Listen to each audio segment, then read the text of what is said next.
Welcome to Got Grass, conversations with the legends and leaders of bluegrass. You've enjoyed live bluegrass at Guitar Town CT concerts in Hampton, Connecticut since 2008. From Tony Rice, Rouse Stanley, and Doyle Lawson to Tim O'Brien, Sierra Hall, and Billy Strings. Now you can go behind the scenes as we chat with your favorite bluegrass stars. I'm your podcast host, Chris Worth.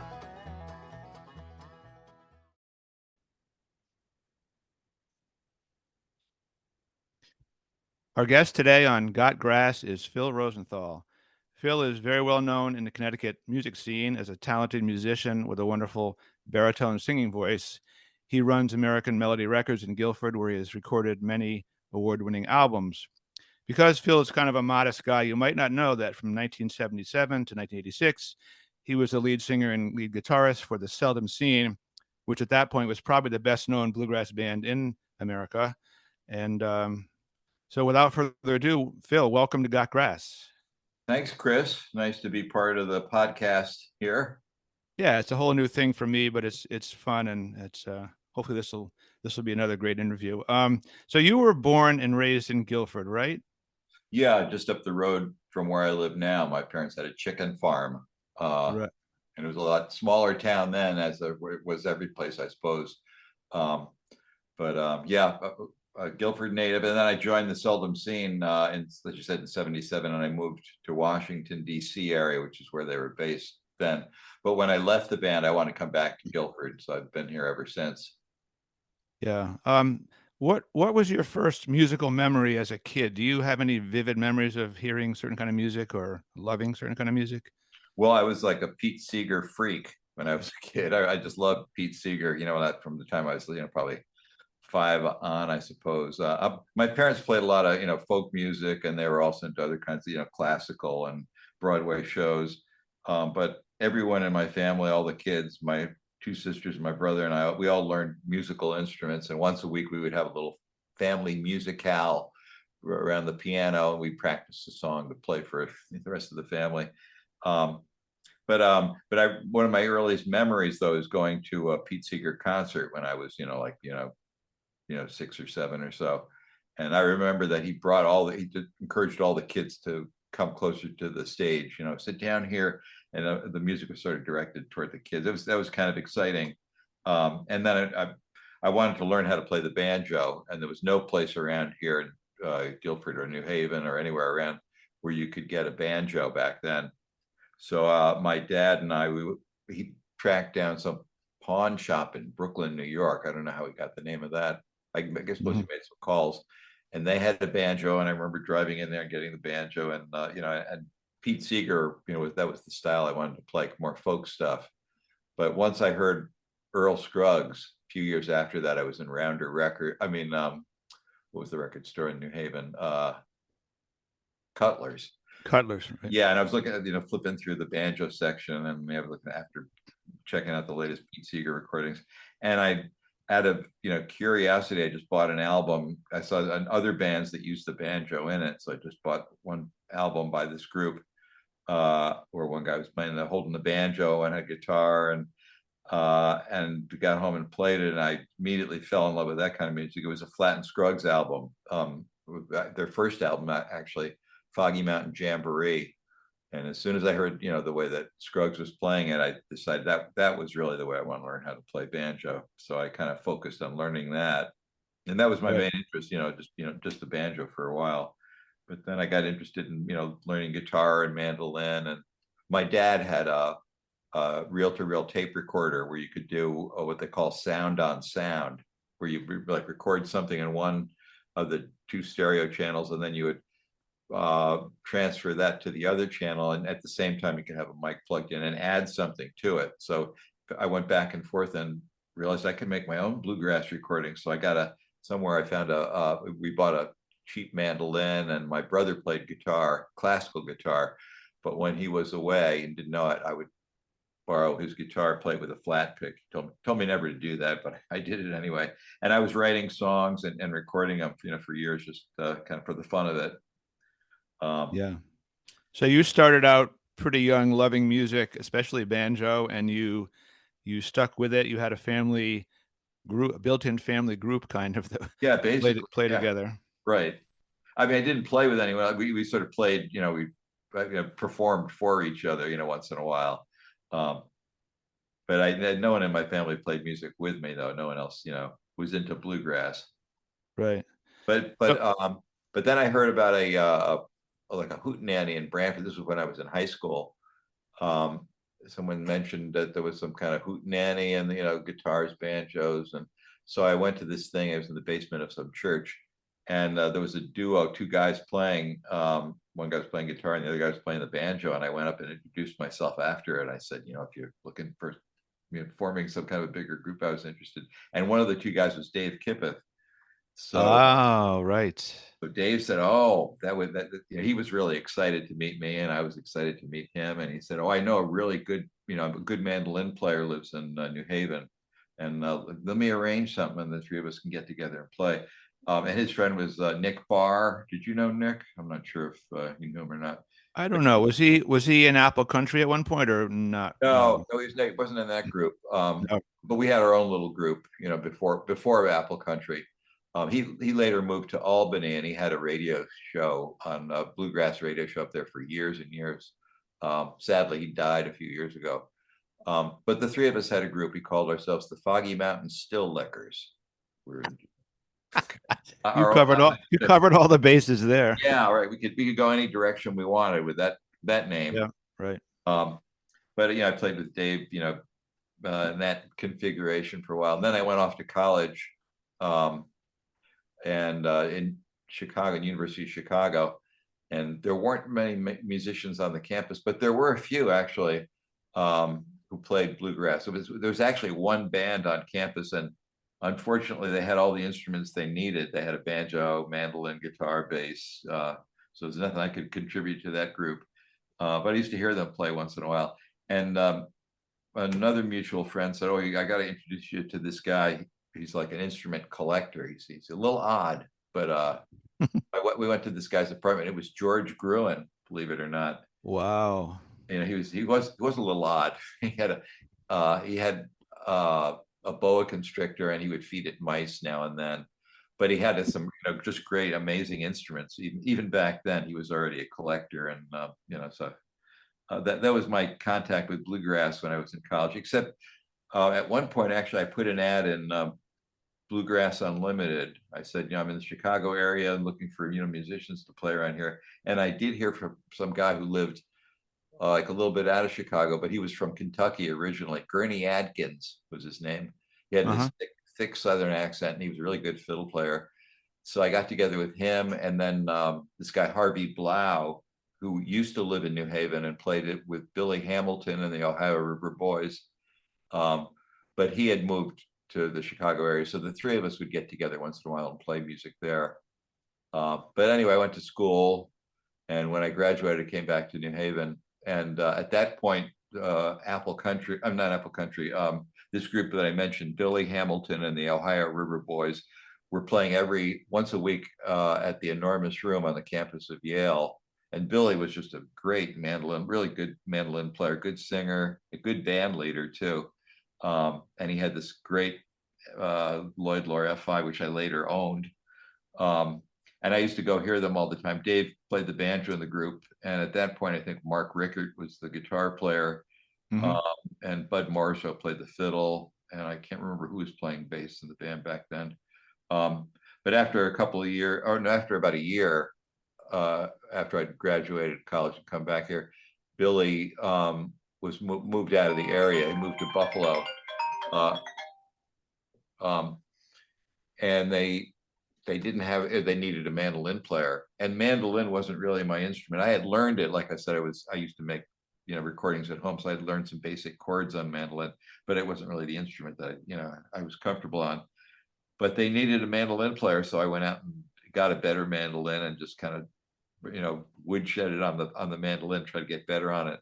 And then I joined that band and played mandolin with them for about 4 years. Then 71, 70 or 71, I think I joined the band, and I was with them about till maybe 74. At which point I was playing in other groups too. I knew a guy named Jim McGuire, a photographer who was also a really good dobro player, and he and another guy. He had a friend who Bruce Kirshner, another guitar player, and the three of us used to get together and play music some. Um, Jim had a lot of great connections. He lived in New York, and he was taking, like nice shots of a lot of musicians, John Hartford and Norman Blake, and he used to have these great parties that we went to once in a while. Um, and then Jim ended up moving to Nashville like in '74, and he said, "Phil, you really need to come to Nashville if you want to pursue your songwriting. Guilford is not really the place to be living. You need to be down here." So in 1974, 75, my wife Beth, we actually we weren't married at that point, but we were living together. We moved down there. Jim also put me in touch with like a local bluegrass group that just needed, a banjo player, guitar player, needed another musician. So I thought, well, that's good. I'll have a little bit of income. So we moved down there, and I played with this group some. But the main reason was I was just, making the rounds of all the publishing companies. And through Jim, I met some other songwriters who were kind of up and coming songwriters. Then a Guy Clark, John Hyatt, Rodney Crowell I don't think he was around. I think I met him maybe toward the tail end of the time I was there.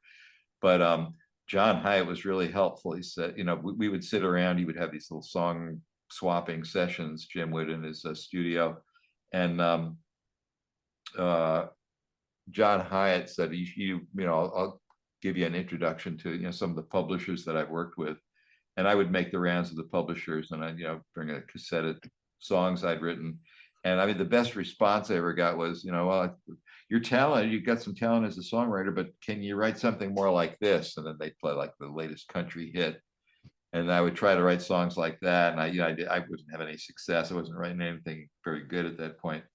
So after being there for about 10 months or so, I just decided, Beth and I decided, let's just go back to Connecticut. We're never going to make it here. Or if we do, it could take years, and, maybe we'll never do what we want down here.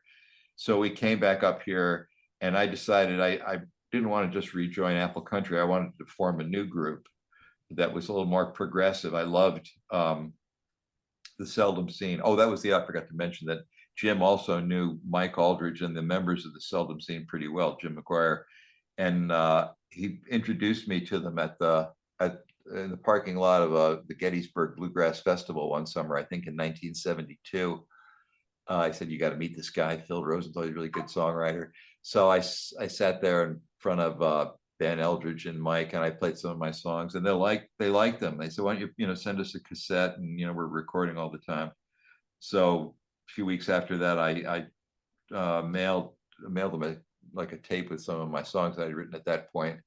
And a few months after that, I got a reel-to-reel tape. John Starling sent me a tape of their latest album. They just finished Act 3, the Seldom Scene had, and they had recorded 2 of my songs on it, which was, I can't tell you how excited I was to have that happen. Right. Willie Boy was one of them, and the other was Muddy Water, which they did, just a great job on. And that became like one of their classic songs, most requested songs. So I had a good connection with them. So, so I know a couple of years after that, I was leaving Nashville and moving back up to Guilford. And like I said, I wanted to form a more kind of progressive group, more in the mold of the Seldom Scene. So Beth played the bass, I played mandolin in the group, and we called it Old Dog. And Bruce and Barry Stockwell, who were brothers at Yale at that point, Bruce played the banjo, and Barry was a great singer and guitar player. So we had this quartet, and I let Mike Aldridge know about it. I said, I've got this new group, and Mike was like really supportive. I sent him a tape of the group, and he put me in touch with Gary Olsey at the Birchmere about coming down and playing there. At that point, the Birchmere was just like a small little club, kind of in a bar. It wasn't like what it is now. Now it's a big performance area, but that was the first version of the Birchmere. But Gary liked the way we sounded, and Mike said, "Why don't you come down and play a show?" He said, and I'll play with you. We can do like a Mike Aldridge and Old Dog. So we did a concert, and it was really good. It was fun, and Mike was all enthused, and we were excited about it. And Mike said, I'm due to do a new album right away for Flying Fish. I was going to be a solo album. He said, why don't we just do it like you can do an album like this, Mike Aldridge and Old Dog, and it could be like half your vocals and half dobro instrumentals. So we didn't debate that issue at all. So it was like, what a great opportunity. So I came down, we came down to Washington and recorded that album with Mike. This is like maybe 1977. And Old Dog had been together for a couple of years at that point. And we did this record. And one day we were in the studio and I look in the control room and there's all the other members of the Seldom Scene are standing in the control room listening to what we're doing. It was a little intimidating, but I thought it's kind of nice. They're out here to support Mike, in his side projects. And then we were taking a little break from the recording, and John Duffy said, "Phil, can we talk with you for a minute in the back room?" So we went to a side room there, me and the other members of the Seldom Scene, and they told me that John Starling had decided to leave the Seldom Scene. The Seldom Scene was like really successful at that point, but so successful it was actually too successful for John Starling, who was also a doctor. So he had to decide that he want to, give up his medical practice and pursue music, or did he want to focus on medicine? And he decided medicine was probably a more reliable source of income, probably a smart move on his part. Right. So anyway, I did audition for that spot in the Seldom Scene. They said, John was leaving the band, and they were trying auditioning different people. And if I was interested, what we should do is I should like learn, 10 or 12 of their songs. They said the main thing, we see that, you're a good songwriter. We recorded a couple of your tunes. We like that, but we want to see if our voices really blend. So they said, just learn, John's parts on a bunch of songs. And next time we're up north, we'll get together, when we're at a festival, we'll go in find a motel room or something to, try some songs and just see how it sounds. And that they were auditioning like 6 or 7 other people. So I did that. I went home and I just studied, 10 or 15 songs, learned John's parts and the guitar part and everything. And then I met them at this festival. I think it was in Waterloo, Virginia. I mean, Waterloo, New Jersey. And we met one afternoon in John Duffy's room. It was crowded. It was like, must have been 10 or 12 people. Some were drinking and chatting, and we were going to go in the corner and, try some songs. And it was a little nerve-wracking. And finally somebody, I think Ben Eldridge, said, "Phil, would you be more comfortable if we had everybody else leave?" I said, "Yeah, that would be good." Everyone's left, and it was just me and the Seldom Scene. And we did some songs, and I thought it sounded really good. I had parts down, and I thought the voices sounded good. And they were very non-committal. I mean, John Duffy in particular, he said, "Okay, well, we'll be back in touch," sounded good. But Mike was like really encouraging. He, met with me on the side after the audition. He said, that was great, Phil. You're going to get this job. And he said that Duffy has another friend that he would really like to, see join the band, but he's not that good, whoever the guy was. So about a week after that, I got a phone call. It was like a conference call. All the members of the Seldom Scene were on phone, on their own lines, and they were calling to let me know that I was hired, and I was, could I move down to Washington within a month, because John was getting ready to, to quit the band, to stop performing. So I did. I moved down there. This is September of 1977. And Beth and I just said, well, let's get moving. We hadn't gotten married. She couldn't leave because she was finishing up a library graduate degree at Southern Connecticut College. So she couldn't join me. So I was just going to move down alone. But we decided we'd get married first. And I made a little toast at our wedding. I said, most people, they get married and it's the beginning of their life together. But in our case, it's a little different. Beth and I have been living together for several years, and we're getting married, and now we're going to separate. But thanks for coming anyway. But anyway, so I moved down there, and then I was in the Seldom Scene for the next 7 years, and that was exciting, but it was also very intimidating. I would say the whole first year was very nerve-wracking. We'd go. They played every Thursday at the Birchmere, but then they would travel a lot of times on the weekends. They would be playing, a college show here or a festival in festival season there. So it was like every week I was playing for people who had never heard me in the Seldom Scene. And, John Starling was, needless to say, a very hard act to follow. That was just such a great band. And, his voice with the band, it was, Right. um, so I felt like I was always being judged for the next year. So it was, like I said, it was exciting, but it was also, kind of intimidating as well.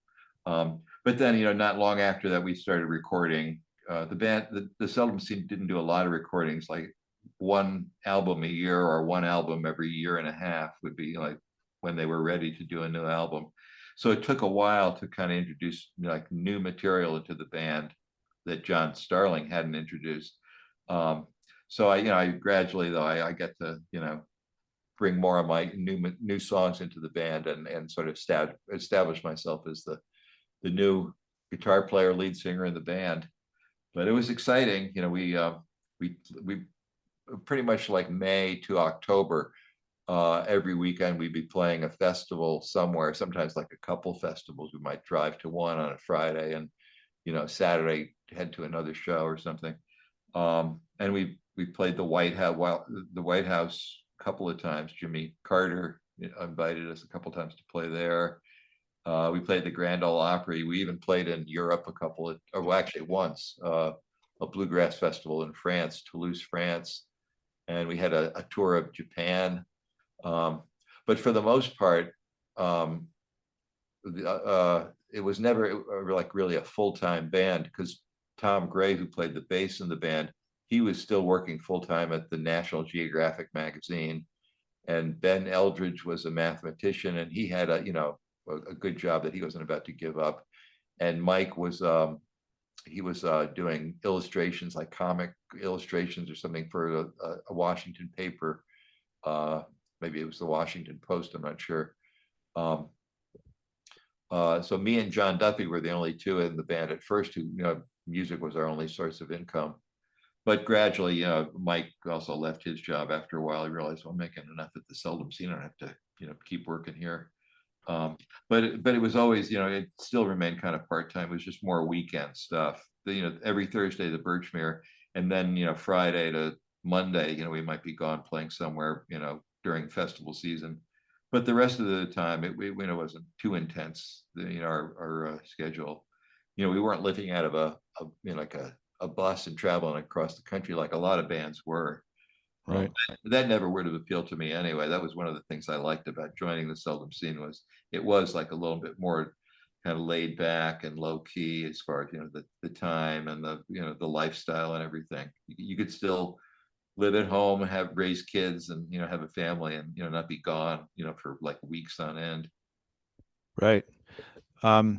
So while you were joining the Seldom Scene and playing with them in the DC area, were you working in another job, or was that your sole? In other words, you and Beth were young, recently married couple. Were you supporting yourself entirely with your playing, or did you have another Yeah, gig? yeah.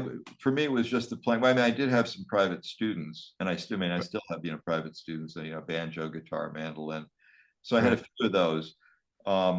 And sometimes there might be some kind of recording session that would come up. Different people knew of the Seldom Scene, and there were once in a while I'd do something like that. But for the most part, it was just the band. And it was a well-paid band. It was well known, obviously, before I joined the band. So John Duffy was sort of the booking agent, more or less. They didn't have a regular booking agent. You'd have to deal with John Duffy, and he was kind of an intimidating guy. So you call him up, and you wouldn't bargain with him too much on the price. He was a good businessman as far as that goes, anyway. So Yeah. yeah, it was a good gig, believe me. So John Duffy, obviously, I never knew him, but he had quite a reputation as an outsized kind of personality, fun guy, a little irreverent, and a real character. Would Yeah. you characterize him that way? How Well, would you yeah, describe?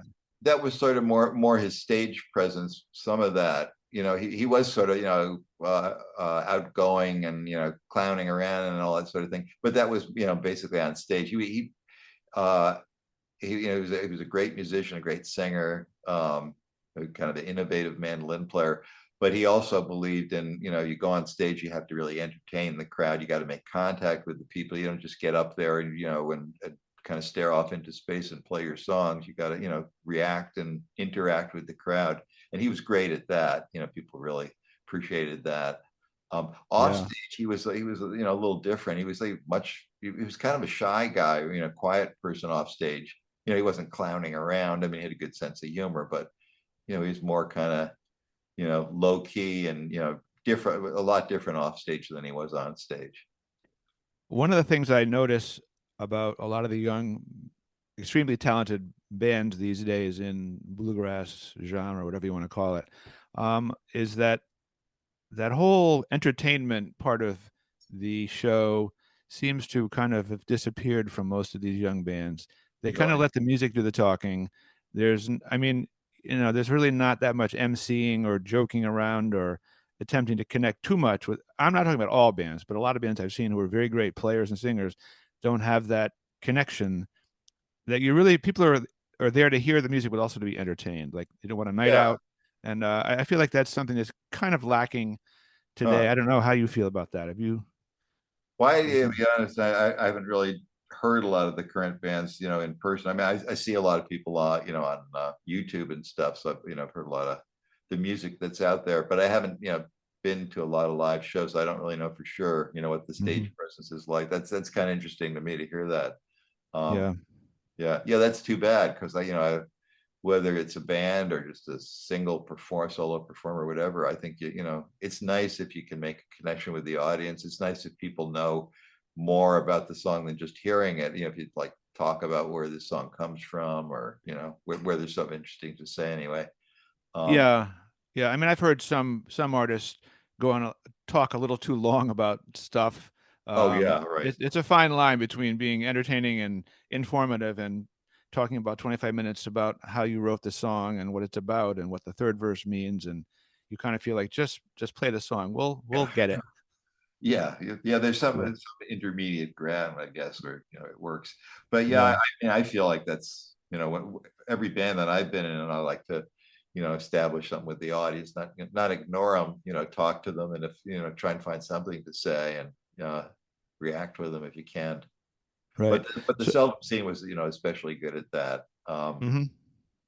Yeah. John in particular, but everyone else, it was just sort of like a loose feeling to the band. Other bands would come out on stage and they would be wearing matching suits, and they would be not Right.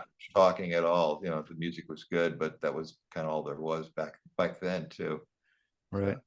So when you took over from John Starling, is your voice similar to his in terms of range, or is it lower? I You might be, said, yeah, it's definitely a little lower. That was one of the problems with me and the Seldom Scene.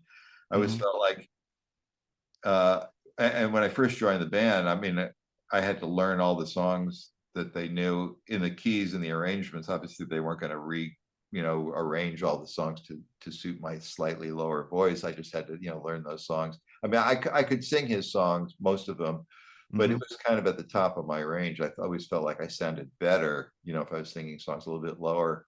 And as we would start doing recordings in the band, each album, I would try and find songs that sort of fit me, and sometimes the arrangement was like part of the challenge, find a song where I sound good, but at the same time where it's not too low for John Duffy, or and the other harmony singers as well, but in particular John Duffy. Um, so there were some songs where maybe we'd modulate on the chorus to some arrangement where suddenly John was more prominent, or vary keys and things like that.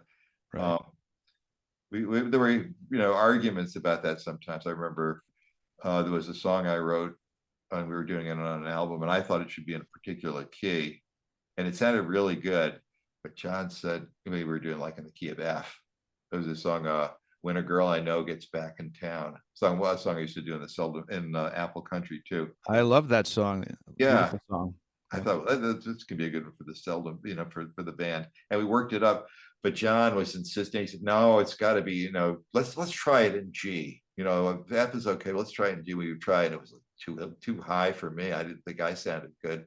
but John kind of liked it up there. He was like, you get more power in his part. And I Right. remember finally, but we had a real difference of opinion. I wanted it lower, he wanted it higher.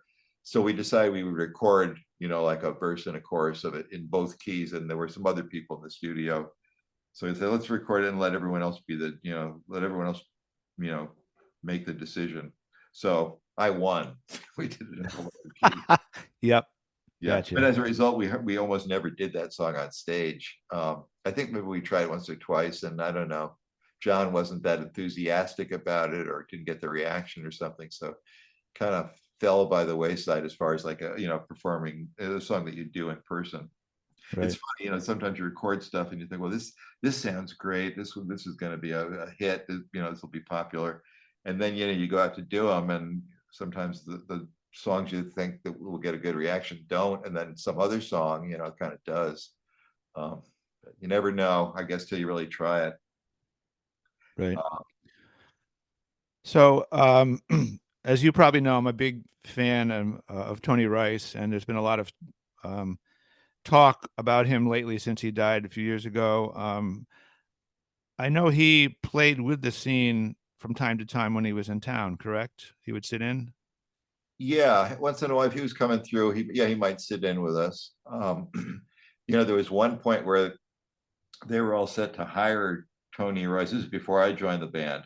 John Right. Starling decided in '77 he's going to leave the band, but he had decided that a couple years before, like in around maybe '75, he came to the same decision. He said I was going to leave. That was it. He was, it was getting to be too much, and they approached Tony Rice, who at that point wasn't in another group.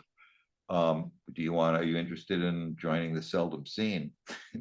And he was ready to do it. And I don't know if I think he relocated to the Washington D.C. area. He was ready, to become the new lead singer in the Seldom Scene. And then John Starling changed his mind and decided Aha. he Yep. wanted to stay in the group after all.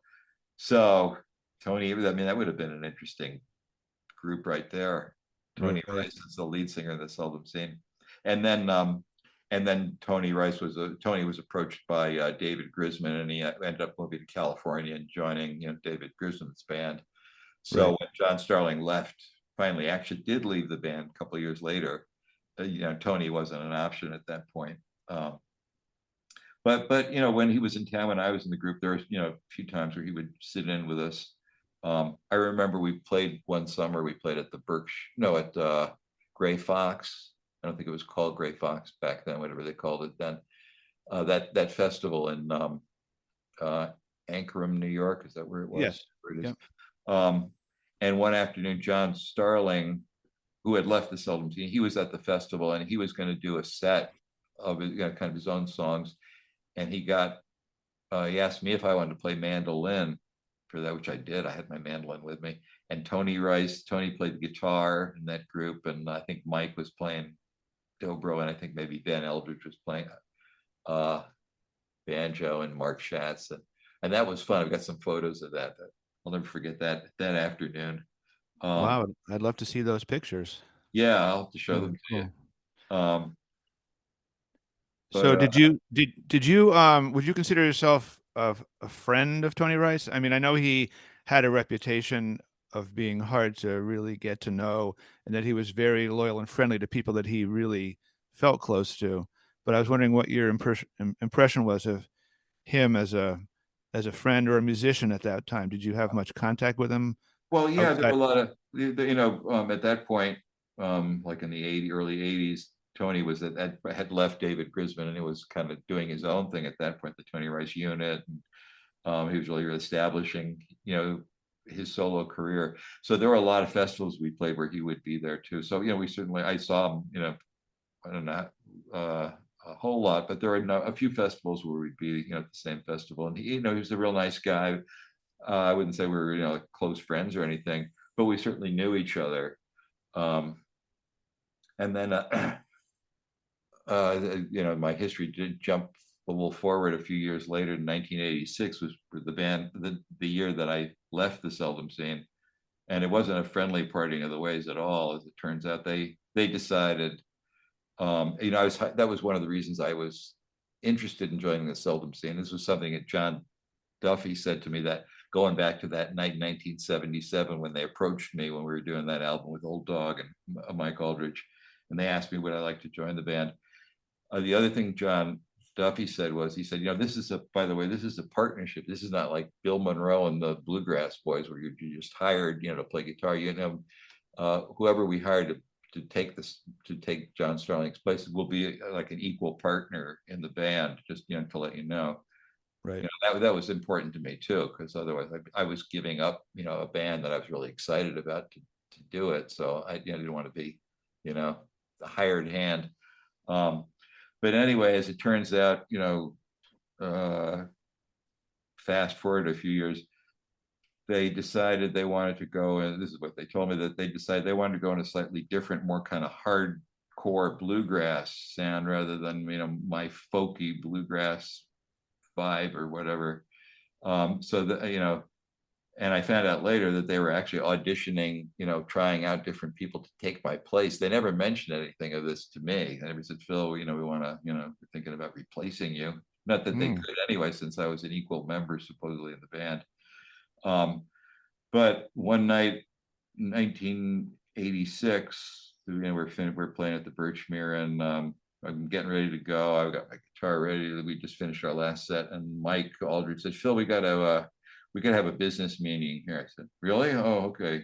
So I put my guitar down, sit on the corner of the couch. What's up? Well, the whole band is in the back room with me.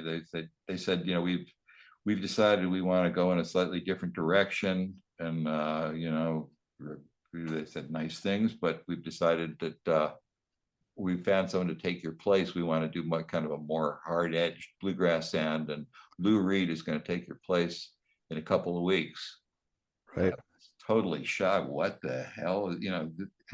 How could that be? Number one, how can they do that? I'm an equal member of the band. Are they allowed to do that? Not that we had anything like a contract written or anything, but it was a verbal agreement. But still, if that's the way they all feel, I'm not going to force the issue. I'm going to stay in the band. They'd rather go another way. So that was the end of me and the Seldom Scene. They said, we'll give you the option. You can either play gigs the next couple of weeks. And that was the other thing they did, that they timed it so this was happening like in April, and like a month later was the beginning of the festival season, which was when we made most of our income. Was like I said, May to October, festivals every weekend. That's where we kind of made most of the money that we'd make during the year. So that kind of sucked for me financially too. I've gone through the winter, and now they're going to replace me with somebody else just at the beginning of the festival season. So that didn't make me too happy either. Right. But anyway, so I left the group, and then I found I didn't realize they had been auditioning people for like the year before. It was more, it was like Mike Aldridge kind of really was my real supporter in getting me into the group, and I think he was also the reason that he decided, he kind of soured. And we had a couple of personal disagreements over the years, a couple of friction. Being a band is sort of like being in a family or in a marriage in many ways. You do music, but you get all these personal things and personality things. It's not just musical differences, but other personal things can happen. And we'd had a couple of incidents between us, but I thought we'd resolved all that stuff. But I think he was kind of really the pushing force. He just wanted me out of the band. He was annoyed with me or something. I'm not sure. Yeah. Well, that's an abrupt end to a relationship. Because in the meantime, I'd found some really good material that we'd been trying to work up. Although no one seemed enthusiastic about it, I couldn't understand why. And then later I realized why, because they were planning on dropping me from the band. There was not to be another album, but it's a shame because the next album would have been the best one, I think. And I feel like I got better in the band anyway, a lot more assured, a lot more relaxed as a singer, and there were good material I was still trying to find and write for the band too. But anyway, I ended up leaving the group, and there were bitter feelings. A couple of people said you should sue them. You were an equal member of the band. You should take them to court. But I wasn't going to do that. I'm not going to. Yeah, that just would have made things worse, probably. I know, yeah. Yeah, you Um, sever your friendships, and then word gets around, and God knows what happens. yeah. But anyway, I didn't really hear from a lot of people after, I left the group. There were some local people who, I were sorry to, express their sorrow. And, there was, a lot of people like that. Um, but one of the only people who called me, in fact, the only person in the bluegrass scene nationally who called me to talk about it and, and offer sympathy was Tony Rice. Um, Wow. he called me one day. We had a really nice long conversation. And he told me, he said he could really relate to what was happening. He said something like that actually happened to him. He said, when he was in David Grisman's band, uh, he said we had, it was the same thing, musically, I thought that things were going really well, but there were certain personality differences, that were happening. And he said what happened was, uh, he's, I guess they stopped, they weren't doing a lot of work toward the end of the time he was in the group. And then he saw something listed that they were playing somewhere in San Francisco at some well-known club or something. And he called down to get the particulars. When are we playing? What's the deal? And he found out that he wasn't in the band anywhere, that Mark O'Connor was playing guitar and was the new guitar player in the band. And again, there'd been like no Right. discussion, no, it just like suddenly happened. So he said not unlike what I think what happened to you. So Right. but Well, that was pretty generous of him to reach out to you. I yeah, know he had that very generous, compassionate side to him, despite having a reputation as being kind of a hard ass guy. I mean, I've dealt with him only a few times when he played here, and yeah, talked to him on the phone a few times. He was always so sweet and supportive and friendly, and like just yeah, he was. a really nice guy. Yeah. Yeah, I mean that was my experience, in that conversation. But other conversations we had, he was always like a really friendly guy. Um, John Duffy died 10 years after I left the group. John Duffy died, and they had a really nice memorial concert at the Birchmere. And I came down. I played some song. I played with the current Seldom Scene at that point. We did 4 or 5 songs. The idea was people were going to do songs that John Duffy used to sing, or Right. instrumentals they used to play. So I picked out some songs, and Tony Rice was in that concert. He played one.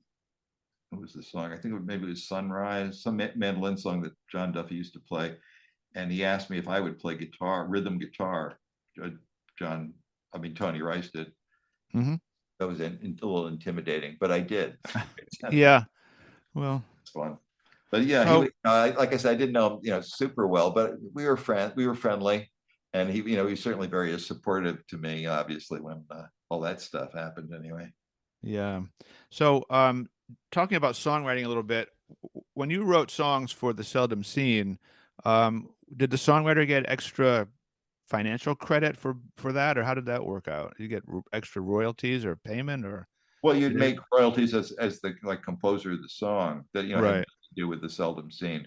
I Um, see. Yeah. but as far as the royalties for sales of the records, that's what they call with mechanical royalties, where it's for selling the CDs, and we split all that stuff up 5 ways, Right. equally. But I would make, if it was a song that I wrote, then you would make what they call publishing royalties. That would be different than your mechanical royalties, and that would be all mine.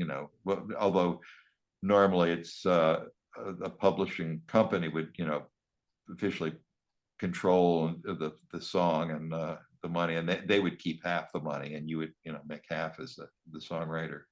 So I made extra, Right.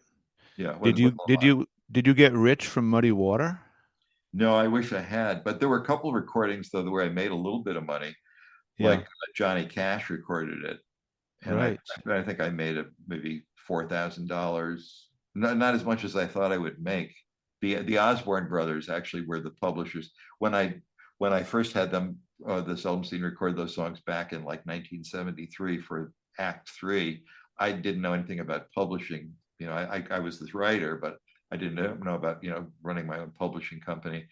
And someone said, "Oh, you should talk to the Osborne brothers. They have a publishing company. They're super honest." And so I talked to the Osborne brothers, and they said, "Sure, we'll publish those 2 songs." and they were the publishers, and they still are the publishers of that song. Hmm. And then they're very honest, and whatever Right. check, whatever money I was owed, they would send it to me. Right. But there was some money from Johnny Cash, and then not a lot. I mean, over the years, I probably made, maybe I made $20,000 from that song, something like that. But that it took Yeah. 50 years, 40 years to do that. So when you wrote songs, are you one of these people that songs just kind of flow out of, and you just sit down and write a song, or did you have to really struggle with the process? How did the process work for you as a songwriter? I don't know. I would sort of. It wasn't like suddenly within 20 minutes I had this great song, but I would work at I would sit and try and come up with melodies, or just kind of noodle around on guitar, and some interesting chord progression, and that might suggest some lyrics, or usually I almost always started with the melody first, and and the way I would get it would be like just strumming around on guitar, or maybe the banjo, or mandolin, um, but coming up with something that sounded good, interesting chord progression, maybe that would suggest a melody, and Yeah. then the mood of the melody might suggest some lyrics, maybe an idea, but more often it might be just some line that would come that would sort of fit the feel of that melody, and then hopefully would lead to a song. um, and then I put it aside. If it didn't, if I didn't come up with the finished product, or if it didn't happen right away, I might just put it on a tape and come back to it a couple months later and see if I would be more inspired then.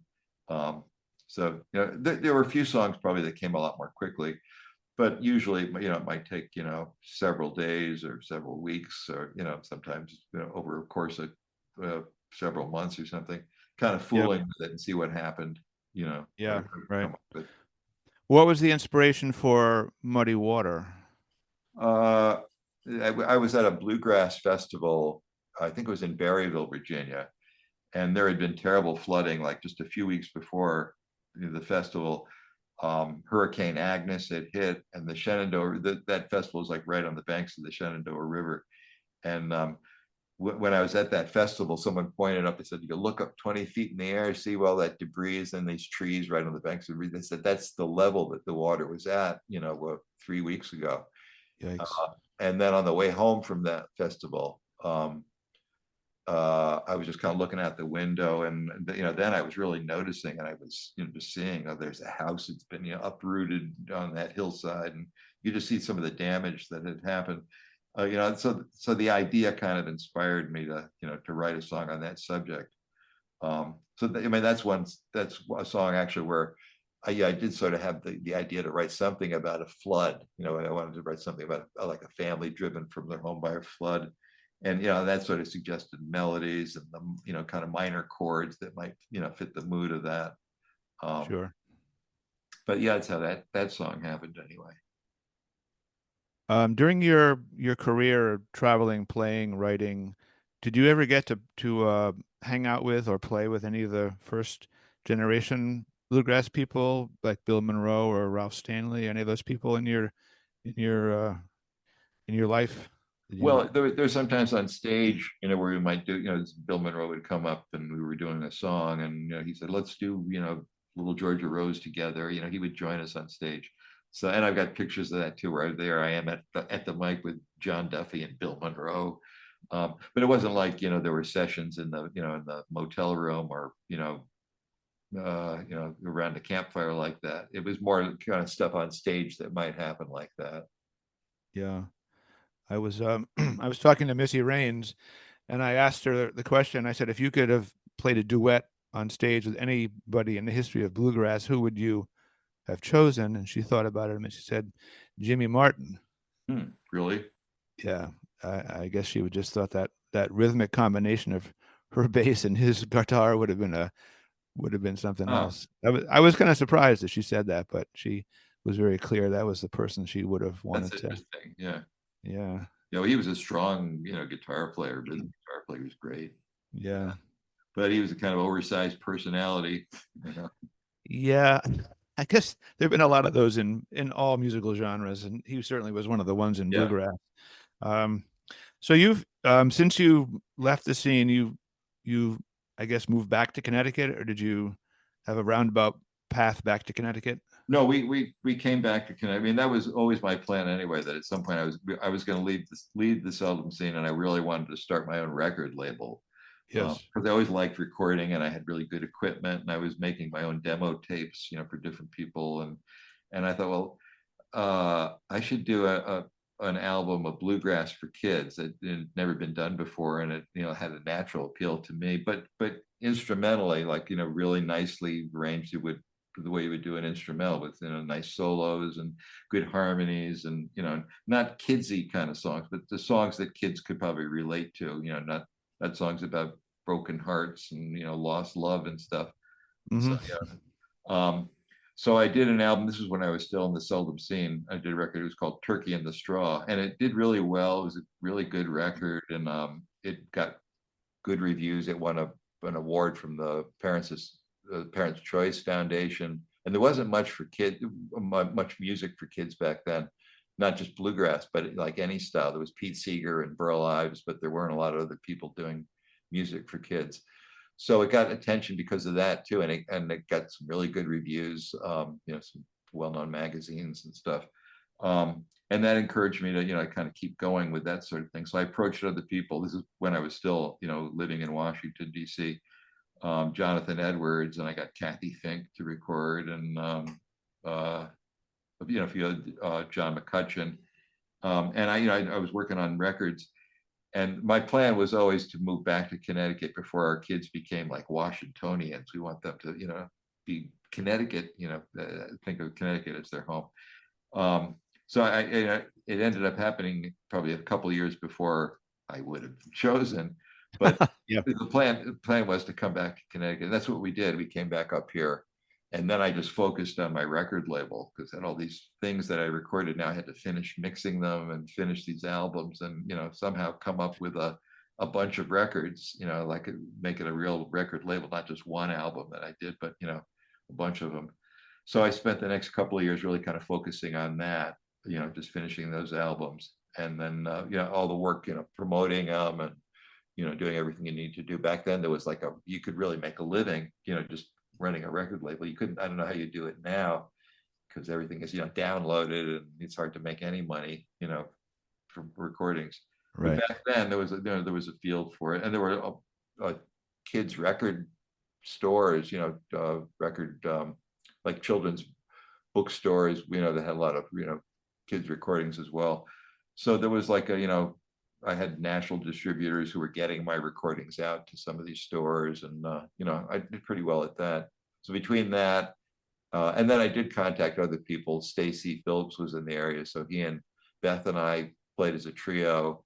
And then I decided, well, let's get somebody else. I approached Phil Zimmerman, who I'd never played, but I knew of him, but we had never really known each other that well. But he was a great musician, so he joined the band. And then Dave Kippeth joined us on banjo at one point. So we had this little. So I was doing that on the side, and running my label, and giving lessons. So between all that, I still managed to make a living, doing music anyway. Right. It's a kind of a nice irony that you first got into music listening to Pete Seeger's banjo stuff, where he was really in tune with kids, and wanted to come up close to the stage, and obviously related to kids probably more than he did to adults in many cases. Yeah, And then you ended up doing that great album, which I happen to have, which is a fantastic album. So life kind of came full circle in a way for you in yeah. that sense. Are you talking about Turkey in the Straw? Turkey in the Straw, yeah. Oh yeah, yeah. I know it did. I ended up coming back to kids music anyway. Right. But anyway, but it's been fun. But I would never. When I was leaving, that was the other thing. Tony Rice, getting back to uh, advice from Tony Rice when he called me that time. Was commiserating, and he said, "What are you going to do anyway?" I said, "Well, we're gonna sell our house, and we're gonna move back to Connecticut." He said, "Are you sure you want to do?" He didn't think that was a good idea at all. He said, "You sure you want to do that? Maybe you should just stay around here." He was sort of hinting that maybe another band would come along, um, and if that was what I wanted to do, that was that was the place to do it, to stay in the Washington D.C. area, which was really, it was kind of like a hotbed for bands. They were coming through there all the time to play at the Birchmere, and it was like right near Virginia, and it was just a good place. There's just so many bands focused and based there. But that wasn't what I wanted to do. I had no interest in playing in another group at that point. I just wanted to do what I had, in mind to do anyway, which was just to focus on recording. I mean, I always loved recording. Performing is nice, but after a while, you're just sort of doing the same songs over and over again. It's like you can't experiment a lot if you're performing in front of a big audience that paid to come and see you. But when you're recording, it's like every recording has to be something new. You have to constantly be more creative in the studio than maybe you get to be on stage, really. So that worked out good. Yeah. I think Tony Rice probably had the same attitude towards live performance versus recording. I mean, I think he put up with the live stuff, and the sound wasn't always great, but I think he really loved being in the studio where he could really, cut loose and do his thing any way he wanted to with great musicians. I think that was his nirvana, kind of speak. Yeah. Yeah. I think you're right. So we're winding up this conversation a little bit. I know you have a musical family. I know your wife, Beth, is very musical. I know your kids are both very good musicians in different ways. So you've you've kind of repeated that in the family too. You have a family of players. You play with your kids and your wife. You record with them. That's true. Yeah. Right. It's like it's another full circle. Yeah. Right.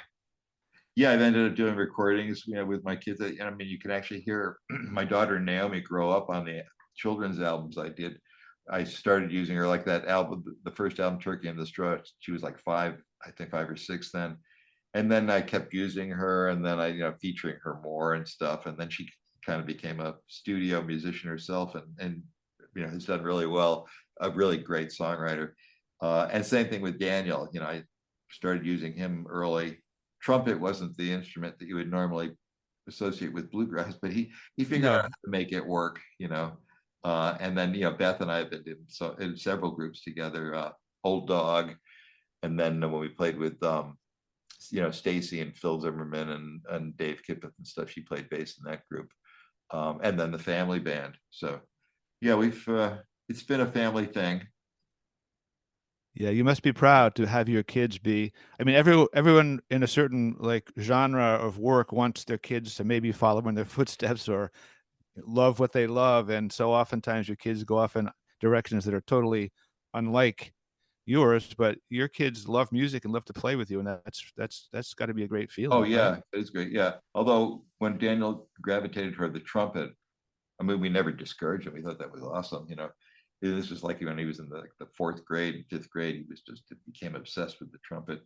And I said, well, maybe he'll learn how to play the fiddle or the dobro too. That would be his future. But it wasn't. It wasn't, yeah. No, but he's done really well. He's a professor at the Berklee School of Music now, and he's nice. He's really established in the the Boston area. Plays with a lot of people and stuff. And we've done a couple albums. We're actually working on a new record right now, Daniel and I. Just the two of us. Kind of simple. He's good harmony singer, and he plays trumpet on both, along with my banjo and guitar. So that's my next album in the works anyway. Yeah, well, that sounds very promising. Yeah. So anyway, I want to thank you, Phil. Sure. Well, first of all, congratulations on your long and productive career in music. It actually, I wanted to mention too, it was really a privilege and a pleasure to play with you in the Frog Hollow Band. Oh, that was fun. The one we formed on the radio, and I had a lot of great memories there. That was fun. Yeah, that was fun. I look forward to you and I getting together and picking some more tunes in the near future. That would be nice. So thanks for talking and sharing your memories with us, and catch up with you soon. All right. Sounds good, Chris. Thanks, Phil. All right. Sure. Bye. Bye.